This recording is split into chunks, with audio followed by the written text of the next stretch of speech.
आपका ख्वाब आपका बच्चा है तो इंशाअल्लाह उसकी शक्ल आपसे मिले।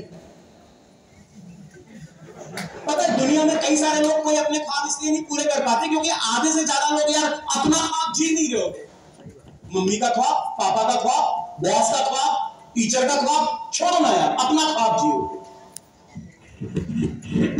अगर आप 80 साल जियोगे ना पार्टनर्स, 80 साल, तो 29,200 दिन जिंदा रहने वाले हो।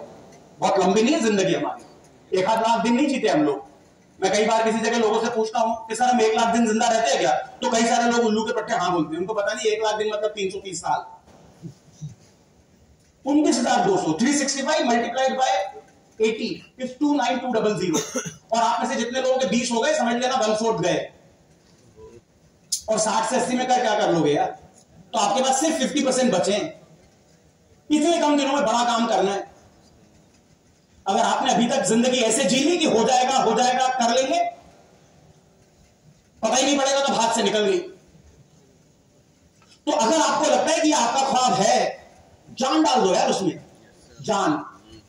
और मेरा यकीन मानो, मेहनत करने में जो मजा है ना यार, मजा, जब रिजल्ट आता है ना तो सडनली आप एक सेलिब्रिटी बन जाते हो।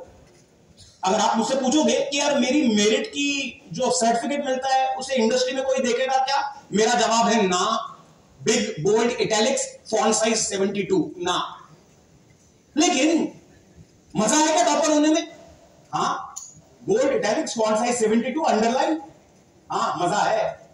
क्योंकि जब भी आप किसी आदमी से, कोई आदमी आपसे पूछता है what is your graduation and you tell them I'm a commerce graduate from the University of Bhopal. I was university number 1 for all 3 years. Then I cracked my CAT, went to IIM Lucknow for GD interview, could not crack it. Went for my MBA, University Gold Medalist at MBA, completed my ICWA interview first attempt. भाई साहब उसके बाद ना आधे company वाले आपसे academic से related सवाल ही नहीं पूछते, क्योंकि उसने खुद ने थोड़ी ना मेहनत की होती है।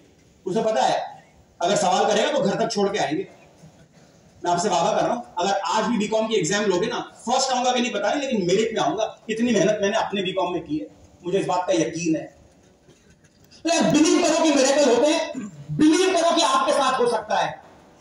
लेकिन आपका ख्वाब है, उस ख्वाब में जान फूंकने के लिए पूरी जान लगा दो।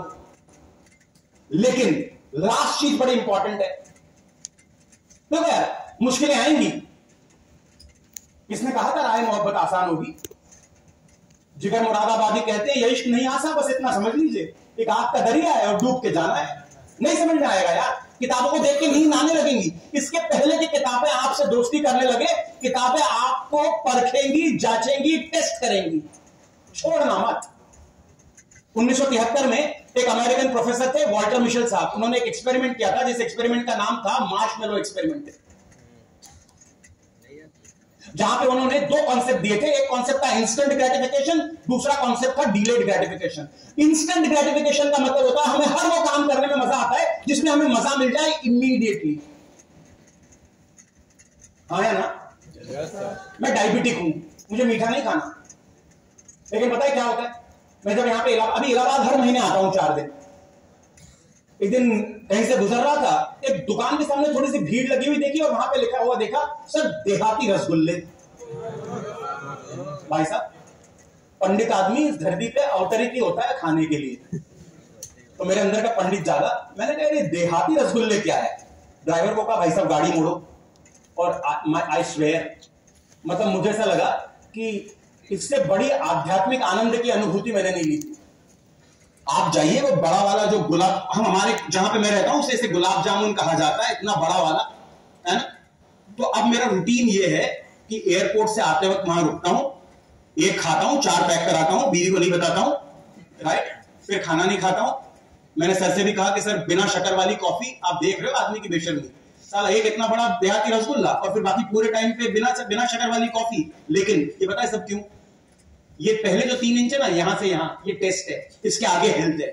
लेकिन हमारी प्रॉब्लम ये होती है कि हम इंस्टेंट ग्रेटिफिकेशन पे जाते हैं। पहले 3 इंच के टेस्ट के लिए अगले 32 मीटर, कोई बात नहीं है, मेरी 50 हो गई, तुम मत करना, राइट। डिलेड ग्रेटिफिकेशन यानी ये कि ऐसा नहीं होगा कि आप कदम बढ़ाए और मंजिल मिल गई।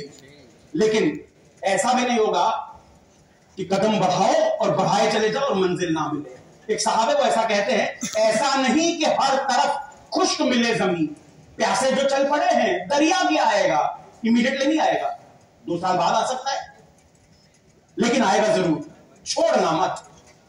और वॉल्टर मिशेल साहब ने बात 1973 में कही। आप में से कितने लोगों को जिंदगी में कभी भगवत गीता पढ़ने का मौका मिला है? यार अगर इतने सारे लोगों को मिला है तो मैं सलाम करना चाहता हूं। बेटी आपका नाम क्या है? खुशी। खुशी, भगवत गीता में कितने अध्याय है बेटा? खुशी के लिए ताली बजाओ। खुशी, एग्जाम थोड़ा सा टफ होते चले जाएगा बेटा। 11वां अध्याय क्या है बताओ? हाय अल्लाह, ये देखो बेचारे भगवान कृष्ण इतने अनफॉर्चुनेट थे यार, इस बच्ची ने 8 ही पढ़े। मुझे कौन बताएगा 11वां अध्याय क्या है? बेटा सुनो, मैंने भगवत गीता कहा है, उसने गीता को पढ़ा होगा। मेरे क्लास में भी एक पढ़ती थी। सुनो मैं आपको बताता हूं भगवत गीता क्या है। जब अर्जुन युद्ध में कर्तव्य से विमुख हो रहे थे तो भगवान कृष्ण, उन्हें मैं अपनी बिरादरी का मानता हूं, वो दुनिया के पहले कंसल्टेंट थे। कंसल्टेंट पता है क्या करते हैं? वो खुद कुछ नहीं करते, आपसे कराते हैं। तो भगवान कृष्ण ने अर्जुन को कहा था, भैया युद्ध नहीं लड़ूंगा, मैं सिर्फ क्या दूंगा? कंसल्टेंसी, हथियार नहीं उठाऊंगा। तो जब अर्जुन युद्ध लड़ने के लिए तैयार नहीं थे, उन्होंने कहा यार अपने लोगों के खिलाफ हथियार कैसे उठाऊं, तब भगवान कृष्ण ने उन्हें कुरुक्षेत्र के मैदान में भगवत गीता का उपदेश दिया था। पहले कर्म समझाया, योग समझाया, सांख्य समझाया, सब समझाया, लेकिन अर्जुन नहीं समझ रहे थे। देखो मैं भी तो तुमको 2 घंटे से समझा रहा हूं, मुझे पता थोड़ी अभी कि यकीन नहीं है कि आपको इतनी जल्दी समझ में आ जाएगा। बरसों पुरानी गर्त है, अगर 2 घंटे में झड़ जाती तो भाई साहब मुझे लेने पुष्पक विमान आ गया होता अभी तक बात। तो क्या होता है, जब अर्जुन ने भगवान से हर बार समझने करने के सब बाद में यह कहा कि भगवान जी मगर फिर भी मैं हथियार नहीं उठाऊंगा, तो भगवान हो गए परेशान। हमारे इंदौर में कहावत है, सर अगर आप जरूरत से ज्यादा किसी आदमी से एक्सपेक्ट करोगे तो इंदौरी आदमी आपसे पूछेगा आप क्या भगवान से मिलोगे भी? तो भगवान कृष्ण ने क्या किया पता है? अर्जुन को दी दिव्य दृष्टि और उसके सामने विराट रूप में प्रकट हुए। तो भगवत गीता का 11वां अध्याय है विराट रूप दर्शन। भगवान अर्जुन के सामने अपने विराट रूप में प्रकट हुए और उन्होंने अर्जुन को कहा कि देख, सब मुझसे निकलता है, मुझ में वापस आता है, कर्ता कर्विता सब मैं हूं। मैंने इन लोगों की मृत्यु पहले से पूर्व नियोजित कर रखी है, तुम निमित्त मात्र हो, हथियार उठाओ। कहने वाले कौन? साक्षात परमपिता परमेश्वर योगेश्वर कृष्ण, 16 कलाएं और 64 गुणों में निपुण। उपदेश देने वाले वो, और लेने वाला कौन? प्रकांड पंडित, पांडुपुत्र, गांडीवधारी अर्जुन, विश्व का श्रेष्ठतम धनुर्धर। भाई साहब लेकिन 11वें अध्याय में साक्षात परमपिता परमेश्वर ने उसे दर्शन देने के बाद 7 अध्याय और लगे। फिर 18वें अध्याय के अंत में अर्जुन ने क्या कहा? करिष्ये वचनम तव, जैसा आप बोलोगे वैसा करूंगा। तो भाई साहब उपदेश देने वाले साक्षात परमपिता परमेश्वर कृष्ण, लेने वाला इतना बड़ा प्रकांड पंडित अर्जुन। अगर मैं कृष्ण नहीं हूं तो आप भी कहां अर्जुन हो? अगर मैं ये उम्मीद करूं कि 2 घंटे में आपसे चर्चा के बाद कुछ चीजें बदलेंगी तो ये मेरी बेवफाई रहेगी। लेकिन मैं अपनी वाणी को विराम देने के पूर्व आपको दुष्यंत कुमार साहब की एक हिंदी गजल है, उसकी कुछ पंक्तियां सुनाना चाहता हूं। दुष्यंत कुमार साहब कहते हैं, हो गई है पीर पर्वत सी पिघलनी चाहिए, इस हिमालय से कोई गंगा निकलनी चाहिए। भाई साहब ये जो सेशन है ना, ये आपका कॉलेज ऐसे ही नहीं ऑर्गेनाइज कराता। इस हिमालय से कोई गंगा निकलनी चाहिए, कुछ बदले। हो गई है पीर पर्वत सी पिघलनी चाहिए, इस हिमालय से कोई गंगा निकलनी चाहिए। ये क्या हुआ कि दीवारें हिलने लगी पर्दों की, शर्त ये थी कि इस मकान की नींव हिलनी चाहिए। हवा में हाथ लहराते हुए हर लाश, हर गली, हर सड़क से गुजरनी चाहिए। सिर्फ हंगामा खड़ा करना मेरा मकसद नहीं दोस्तों, मैं चाहता हूं सूरत हाल बदलनी चाहिए।